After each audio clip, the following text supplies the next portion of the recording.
जय हिंद बच्चों। तो यहाँ पर हम आपके लिए क्लास 9th का साइंस का हाफ ईयरली क्वेश्चन पेपर लेकर आए हैं, जो आपकी हाफ ईयरली एग्ज़ाम के लिए वेरी वेरी इंपॉर्टेंट है। इसी तरह क्वेश्चंस आपकी हाफ ईयरली एग्ज़ाम में आएंगे। ये आपका लेटेस्ट पैटर्न पर आधारित क्वेश्चन पेपर है, जो आपके 2025-26 हाफ ईयरली एग्ज़ाम के लिए इम्पॉर्टेंट है।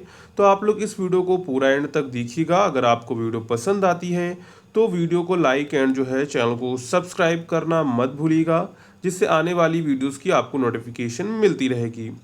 पेपर आपका जो है टोटल 70 नंबर का आएगा। 30 नंबर आपको यहाँ पर प्रैक्टिकल में दिए जाते हैं। तो यहाँ पर कुछ आपको निर्देश दिए जाते हैं, इनको आप पढ़ सकते हैं। तो सबसे पहले आता है हमारा खंड आ, जिसमें हमको बहुविकल्पीय प्रश्न देखने को मिलते हैं। तो यहाँ पर हमारा पहला प्रश्न है, सदिश राशि है बल, कार्य, दाब, सामर्थ्य। तो यहाँ पर सदिश राशि का मतलब होता है वह राशि जिसमें दिशा और जो है परिमाण दोनों होता है। तो इसके अकॉर्डिंग हमारा राइट आंसर हो जाएगा बल। क्या हो जाएगा? बल क्या है? बल एक जो है सदिश राशि है, क्योंकि इसमें जो है परिमाण और दिशा दोनों होता है, इसलिए राइट आंसर यहाँ पर हो जाएगा बल। इसके बाद है सही संबंध है चाल बराबर। ऑप्शंस आपको दिए गए थे, दूरी गुणे समय, इसके बाद दूरी बटे समय, समय बटा दूरी, इनमें से कोई नहीं। तो यहाँ पर आप जानते हैं चाल बराबर क्या होता है? चाल बराबर होता है दूरी बटे समय। क्या होता है? दूरी बटे समय, यानी कि ऑप्शन नंबर आपका यहाँ पर जो है बी वाला करेक्ट हो जाएगा। दूरी बटा समय हो जाएगा, ये आपका चाल हो जाएगा। ठीक है, यहाँ पर इसको करेक्ट कर लीजिएगा, दा कर लीजिएगा। इसके बाद है आपेक्षिक घनत्व का मात्रक है। ऑप्शंस यहाँ पर दिए गए थे, ग्राम प्रति सेंटीमीटर क्यूब, किग्रा प्रति मीटर क्यूब, कोई मात्रक नहीं, इनमें से सभी। तो यहाँ पर जो आपेक्षिक घनत्व होता है उसका कोई मात्रक नहीं होता है, इसलिए राइट आंसर ऑप्शन सी वाला आपका करेक्ट हो जाएगा, कोई मात्रक नहीं। इसके बाद है वेग का मात्रक है। तो वेग का मात्रक है, ऑप्शंस दिए गए थे, मीटर प्रति second, metre into second, kilogram प्रति किलोग्राम। इसके बाद है मीटर प्रति सेकेंड स्क्वायर। तो यहाँ पर वेग आपको जानते, वेग का सूत्र क्या होता है? विस्थापन बटा समय। तो यहाँ पर विस्थापन को किससे मापते हैं? मीटर से, बटा समय को सेकेंड, तो मात्रक हो जाएगा मीटर प्रति सेकेंड, यानी कि ऑप्शन ए वाला आपका करेक्ट हो जाएगा, मीटर प्रति सेकेंड। इसके बाद है पृथ्वी पर गुरुत्वाकर्षण का मान है। ऑप्शंस दिए गए थे, 2.8 मीटर प्रति सेकेंड स्क्वायर, 9.8 मीटर प्रति सेकेंड स्क्वायर, 7.8 मीटर प्रति सेकेंड स्क्वायर और 3.8 मीटर प्रति सेकेंड स्क्वायर। तो यहाँ पर आपको पता होगा स्मॉल जी यानी गुरुत्वाकर्षण का मान कितना होता है? 9.8 मीटर प्रति सेकेंड स्क्वायर होता है। ये सभी बच्चों को पता होगा, तो ऑप्शन यहाँ से आपका क्या हो जाएगा? ऑप्शन बी आपका करेक्ट हो जाएगा। इसके बाद है गतिमान पिंड की दूरी समय ग्राफ के ढलान से पता लगता है। पिंड की चाल, पिंड का त्वरण, दूरी, विस्थापन। तो दूरी समय ग्राफ से हमेशा क्या पता चलता है? चाल पता चलती है। क्या पता चलता है? चाल पता चलती है। तो यहाँ पर राइट आंसर हो जाएगा पिंड की चाल। इसके बाद है कार्य का मात्रक है। Metre, joule, kilogram, second. देखो मीटर तो मात्रक होता है दूरी का, किलोग्राम होता है वजन का, सेकेंड होता है समय का। तो यही ऑप्शन बचता है आपका बी वाला जूल। तो कार्य का मात्रक क्या हो जाएगा? कार्य का मात्रक हो जाएगा जूल। इसके बाद आ जाता है उपभाग 2, जिसमें हमसे केमिस्ट्री के क्वेश्चंस पूछे जाएंगे। तो यहाँ पर हमारा पहला प्रश्न है, कणों के माध्यम मध्य सबसे कम स्थान होता है। यानी कि जो पदार्थ होते हैं उनके कणों के जो मध्य सबसे कम स्थान कब होता है? द्रवों में होता है, ठोसों में होता है, गैसों में होता है, इनमें से सभी। तो सबसे कम स्थान होता है ठोसों में, उससे कम द्रवों में, और सबसे ज़्यादा स्थान होता है गैसों में। क्या होता है? गैसों में। सबसे कम ठोसों में, उससे ज़्यादा द्रवों में, और उसके बाद सबसे ज़्यादा स्थान होता है गैसों में, क्योंकि इनके कण जो है, गैस के कण होते हैं बहुत दूर दूर होते हैं, द्रवों में थोड़े पास पास होते हैं, और सबसे पास होते हैं ठोसों में। इसके बाद है शुष्क बर्फ है। सूखी बर्फ, जमी ऑक्सीजन, ठोस नाइट्रोजन, ठोस कार्बन डाइऑक्साइड। तो यहाँ पर शुष्क बर्फ किसको कहते हैं? शुष्क बर्फ कहते हैं ठोस कार्बन डाइऑक्साइड को। तो यहाँ पर ऑप्शन आपका जो है फोर्थ वाला करेक्ट हो जाएगा, ठीक है। इसके बाद है निम्न में से कौन सा पदार्थ बिना पिघले जो है वाष्प बन जाता है? ऑप्शंस दिए गए थे नमक, चीनी, पारा, कपूर। तो यहाँ पर जो कपूर होता है वो बिना पिघले जो है वाष्प बन जाता है। और ये क्या क्रिया क्या कहलाती है? ये क्रिया कहलाती है आपकी जो है ऊर्ध्वपातन। क्या कहलाती है? ऊर्ध्वपातन कहलाती है। तो यहाँ पर राइट आंसर ऑप्शन डी हो जाएगा, कपूर। इसके बाद है तापमान का मात्रक है। ऑप्शंस यहाँ पर आपको दिए गए थे सेल्सियस, फ़ारेनहाइट, केल्विन और यूमर। तो यहाँ पर राइट आंसर ऑप्शन के अकॉर्डिंग देखेंगे तो यहाँ पर जो केल्विन है वो तापमान का एसआई मात्रक होता है। वैसे तापमान को हम लोग सेल्सियस में भी मापते हैं, फ़ारेनहाइट भी मापते हैं। तो यहाँ पर ये ऑप्शंस दिए गए हैं। तो यहाँ पर जो करेक्ट माना जाएगा वो माना जाएगा केल्विन वाला, क्योंकि ये जो है तापमान का एसआई मात्रक होता है। इसके बाद है निम्न में से भौतिक परिवर्तन है। ऑप्शंस यहाँ पर आपको दिए गए थे पत्थर का टूटना, कागज का जलना, भोजन का पचना, दूध से दही बनना। तो यहाँ पर राइट आंसर हो जाएगा भौतिक परिवर्तन का मतलब होता है कि जो चीज़ होती है उसमें कोई परिवर्तन, जैसे हम लोग पत्थर को तोड़ेंगे तो पत्थर ही रहेगा, तो ये क्या कहलाएगा? भौतिक परिवर्तन हो जाएगा। भोजन का पचना रासायनिक परिवर्तन, कागज का जलना भी रासायनिक हो जाएगा क्योंकि वो कागज नहीं रहेगा, इसके बाद राख बन जाएगा। दूध से दही बनना, तो ये सब क्या है? ये सब रासायनिक परिवर्तन है। और पत्थर का टूटना एक भौतिक परिवर्तन है। इसके बाद है कमरे के ताप पर द्रव धातु है। ऑप्शंस यहाँ पर आपको दिए गए थे टिन, ब्रोमीन, पारा और बोरान। तो यहाँ पर आपको सभी को पता होगा कमरे के तापमान पर कौन सी द्रव धातु है? पारा है। तो ऑप्शन यहाँ पर आपका जो है सी वाला करेक्ट हो जाएगा। इसके बाद है कोशिका की खोज करने वाले वैज्ञानिक हैं। ऑप्शंस दिए गए थे हक्सले, वर्चाउ, रॉबर्ट ब्राउन और रॉबर्ट हुक। तो यहाँ पर कोशिका की खोज किसने की थी? कोशिका की खोज की थी रॉबर्ट हुक ने।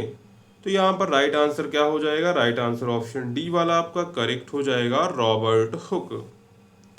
इसके बाद है जीवन की इकाई है। तो जीवन की इकाई है ऊतक, कोशिका, अंग, अंग तंत्र। तो यहाँ पर जो जीवन की इकाई होती है वो क्या है? जीवन की इकाई होती है कोशिका। क्या होती है? कोशिका जो होती है वो जीवन की इकाई होती है। तो यहाँ पर राइट आंसर क्या हो जाएगा? राइट आंसर हो जाएगा कोशिका, ऑप्शन बी। इसके बाद है वर्गीकरण का पिता कहते हैं। ऑप्शंस यहाँ पर आपको दिए गए थे कैरोलस लिनियस को, डार्विन को, लैमार्क को, मेंडल को। तो यहाँ पर वर्गीकरण का पिता किसे कहा जाता है? वर्गीकरण का पिता कहा जाता है कैरोलस लिनियस को। तो यहाँ पर ऑप्शन ए आपका जो है करेक्ट हो जाएगा, ठीक है। इसके बाद है पैरामीशियम किस संघ का जंतु है? ऑप्शंस यहाँ पर आपको दिए गए थे पोरीफेरा, कॉर्डेटा, प्रोटोजोआ, सरीसृप। तो यहाँ पर जो पैरामीशियम है वो किस संघ का जंतु है? प्रोटोजोआ का है। तो ऑप्शन यहाँ पर आपका जो है सी वाला करेक्ट हो जाएगा, ठीक है। इसके बाद है रुधिर किस प्रकार का ऊतक है? ऑप्शंस यहाँ पर आपको दिए गए थे तंत्रिका ऊतक, वशामय ऊतक, पेशीय ऊतक, संयोजी ऊतक। तो यहाँ पर जो रुधिर है वो किस प्रकार का ऊतक है? संयोजी ऊतक है। तो यहाँ पर राइट आंसर ऑप्शन डी वाला आपका करेक्ट हो जाएगा, संयोजी ऊतक। इसके बाद है केंचुआ किस संघ का प्राणी है? ऑप्शंस यहाँ पर आपको दिए गए थे प्रोटोजोआ का है, एनेलिडा का है, ऑर्थोपोडा का है या फिर जो है इकाइनोडर्मेटा का है। तो यहाँ पर राइट आंसर क्या हो जाएगा? केचुआ जो है किस संघ का प्राणी है? जो केचुआ है वो एनालिडा का प्राणी है। तो ऑप्शन बी यहाँ पर आपका जो है करेक्ट हो जाएगा, ठीक है। इसके बाद है निम्न में से कौन उभयचर है? ऑप्शंस यहाँ पर आपको दिए गए थे छिपकली है, मेढक है, सांप है, मगरमच्छ है। तो यहाँ पर उभयचर क्या है? उभयचर है मेढक। क्या है? मेढक है। तो राइट आंसर यहाँ पर ऑप्शन बी आपका करेक्ट हो जाएगा। ठीक है, तो यहाँ पर ये हमने 20 ऑब्जेक्टिव क्वेश्चंस को कवर कर लिया है। अगर आपके ये 20 ऑब्जेक्टिव क्वेश्चंस अच्छे से समझ में आए हैं, अगर आपने अभी तक वीडियो को लाइक नहीं किया है तो वीडियो को लाइक कर दीजिए, और चैनल को सब्सक्राइब नहीं किया है तो चैनल को सब्सक्राइब कर लीजिएगा। साथ में हमारे टेलीग्राम व्हाट्सएप ग्रुप को आप ज्वाइन कर लीजिएगा, जहाँ पर आपको इस जो पेपर की PDF या फिर लिंक मिल जाएगी, वहाँ से आप लोग जो है अपने पेपर की PDF को डाउनलोड करके घर पे अच्छे से तैयारी कर सकते हैं। इसके बाद आते हैं हमारे वर्णनात्मक प्रश्न, जिसमें हमको जो है कॉपी पर आंसर्स लिखने होंगे। ये आपके जो 20 ऑब्जेक्टिव क्वेश्चंस है ये आपको ओमार शीट पर करने थे। तो यहाँ पर हमारा पहला प्रश्न है, गुरुत्वाकर्षण का सार्वत्रिक नियम बताइए तथा सूत्र भी दीजिए। तो यहाँ पर जो है गुरुत्वाकर्षण का नियम न्यूटन ने दिया था। तो यहाँ पर क्या न्यूटन कहते हैं? न्यूटन कहते हैं कि ब्रह्मांड की जो प्रत्येक वस्तु है वो दूसरी वस्तु को आकर्षित करती है, और ये जो आकर्षण होता है वो उनके द्रव्यमानों के गुणनफल के समानुपाती और उनकी बीच की दूरी के वर्ग के व्युत्क्रमानुपाती होता है। यानी कि इसका अगर हम लोग सिंपल फार्मूला निकालें, अगर बल का, गुरुत्वाकर्षण बल का फार्मूला, तो क्या आएगा? F बराबर आएगा आपका Gm1m2 बटे r स्क्वायर, जहाँ पर m1 m2 द्रव्यमान है और r इनके बीच की दूरी है, और g जो है वो गुरुत्वाकर्षण सार्वत्रिक नियतांक है। इसके बाद है अदिश राशि और सदिश राशि से आप क्या समझते हैं? सिंपल है, ये आप लोग कर लेंगे। त्वरण किसे कहते हैं? वेग परिवर्तन की दर को त्वरण कहते हैं। इसके बाद जो है त्वरण की सहायता से आपकी गति के प्रथम समीकरण की आपको स्थापना करनी है। इसके बाद दूरी तथा विस्थापन में अंतर आपको उदाहरण सहित बताना है। ठीक है, तो दूरी जो होती है चलित पथ, यानी कोई दूरी जितनी चलता है उसकी दूरी कहलाता है। और विस्थापन की बात करें तो अंतिम और जो है प्रारंभिक बिंदु के बीच की सीधी दूरी क्या कहलाती है? विस्थापन कहलाती है। इसके बाद कैपिटल जी और स्मॉल जी में क्या अंतर है वो आपको बताना है। ठीक है, क्या कारण है कि रुकी हुई गाड़ी के एकाएक आगे जाने पर उसमें बैठा व्यक्ति पीछे की ओर गिर जाता है? ठीक है, तो ये किसके कारण होता है? ये होता है जड़त्व के कारण। किसके कारण होता है? जड़त्व के कारण होता है। तो इसी तरह क्वेश्चंस आपके एग्जाम में आएंगे, तो आपको इसी तरह क्वेश्चंस एग्जाम में तैयार करके जाने हैं। ठीक है, इसके बाद अथवा में आपको दिया गया है गति का तृतीय नियम क्या है, उदाहरण देकर समझाइए। जड़त्व एवं द्रव्यमान में क्या संबंध है वो भी समझाना है आपको। तो ये सब क्वेश्चंस आपको अच्छे से तैयार कर लेने हैं। ठीक है, इसके बाद भाग 2 आ जाता है, जिसमें आपको केमिस्ट्री से क्वेश्चंस पूछे जाते हैं। तो यहाँ पर क्वेश्चन है, पदार्थ किसे कहते हैं, इसकी कुल कितनी अवस्थाएं होती हैं स्पष्ट कीजिए। पदार्थ किसे कहते हैं, पदार्थ कितने प्रकार के होते हैं विस्तार पूर्वक लिखिए। क्वथन और जो है बाष्पन में अंतर स्पष्ट कीजिए। यहाँ पर देखिए 2 क्वेश्चन बिल्कुल सेम आ गए, तो ये आपके लिए अच्छा है। तो इसी तरह क्वेश्चंस आपके एग्जाम में आएंगे, तो आपको केमिस्ट्री में इसी तरह क्वेश्चंस तैयार करने हैं।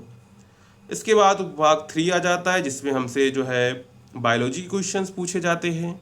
जैसे यहाँ पर पहला क्वेश्चन है, प्रोकैरियोटिक तथा यूकैरियोटिक कोशिका में अंतर स्पष्ट कीजिए।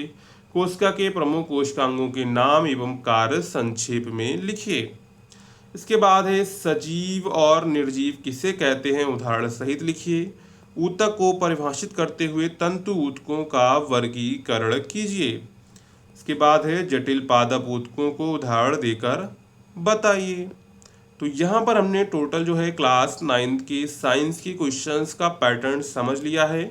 इसी तरह क्वेश्चंस आपके जो हाफ ईयरली एग्जाम में आएंगे, तो आपको इसी तरह क्वेश्चंस को एग्जाम में तैयार करके जाना है। ठीक है, तो अगर आपको ये वीडियो पसंद आई हो तो वीडियो को लाइक ज़रूर करिएगा, अपने दोस्तों में वीडियो को शेयर करना मत भूलिएगा, जिससे आने वाली वीडियोस की आपको नोटिफिकेशन मिलती रहेगी। साथ में आप लोग टेलीग्राम व्हाट्सएप ग्रुप को ज़रूर ज्वाइन कर लीजिएगा।